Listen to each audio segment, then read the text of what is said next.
Welcome back in, everybody. This is Chad, and this is the High Floor Fantasy channel.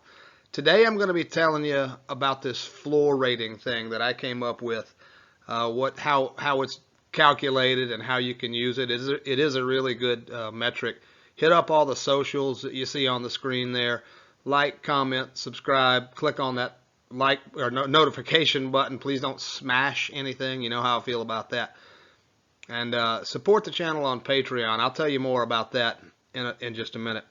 So a few years ago, I was looking for a way to value fantasy football players. I wanted to find the most consistent, reliable, and high-scoring players. So it's easy enough to look at any of those metrics on their own. But how about if there was one number that kind of combined them all into one? Well, that didn't really exist, so I created it, and it's called the floor rating. So this is how it works. I look at 5 different data points for each player, okay? I'm looking at the average points per game. I'm looking at the total points year to date. I'm looking at the floor, his actual floor, not some projection. It's like whatever his lowest scoring week is year to date.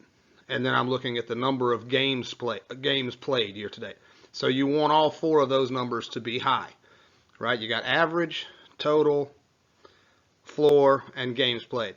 And then I look at the standard deviation, which is a measure of consistency. It's how far away from the average they go, right? You don't want a guy that scores 22 points in week 1 and 8 points in week 2. His total is 30. His average is 15. If you have a second guy scores 14 points in week 1, 16 points in week 2, his total is also 30. His average is also 15. But they are far from equally consistent, even though numerically they're identical, right? You want that second guy. Excuse me. So that's part of the standard deviation calculation. So I take those 5 data points and I put them into a formula. And then the formula gives me a number. And it's a percentage function. It's the highest score every week is 100. And doesn't mean that's a perfect player. It just means that's the highest score for the week. It is cumulative. So as the season goes on, it does get more meaningful, right? So the top guy is 100, and then everybody else slots in as a percentage of that, okay?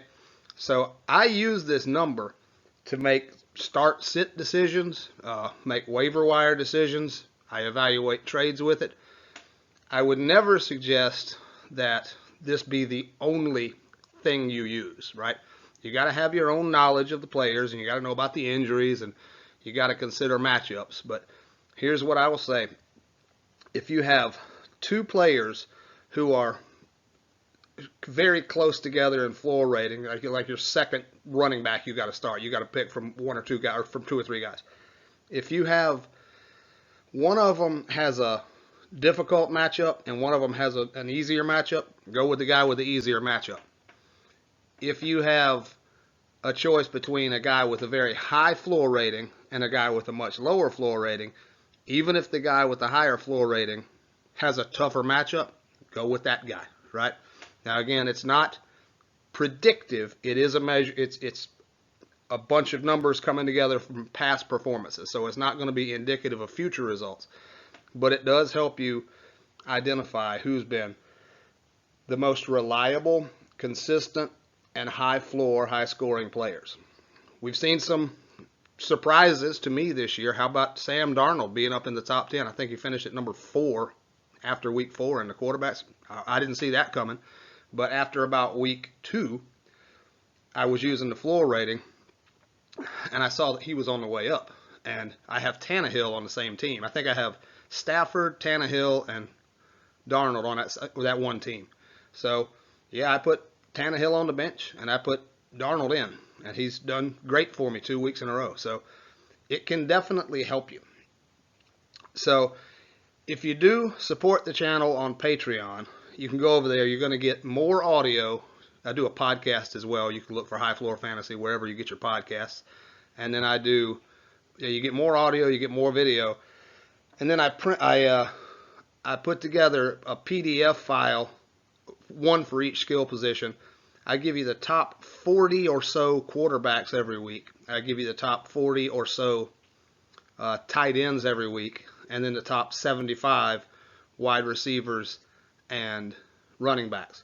I was going to do top 50 quarterbacks and tight ends, but you get to when you get to the 50th quarterback, you're looking at guys who maybe have only played in 2 or 3 games, or maybe 1 or 2 games as far as we are now in the season. It's just going into week 5.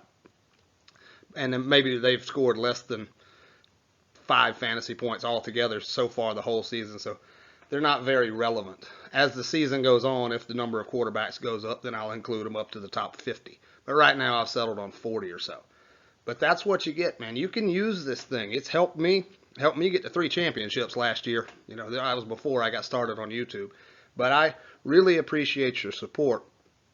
I really appreciate you watching and listening. And so follow me on those socials. Head on over to Patreon, support the channel, and I really appreciate it all. Thank you.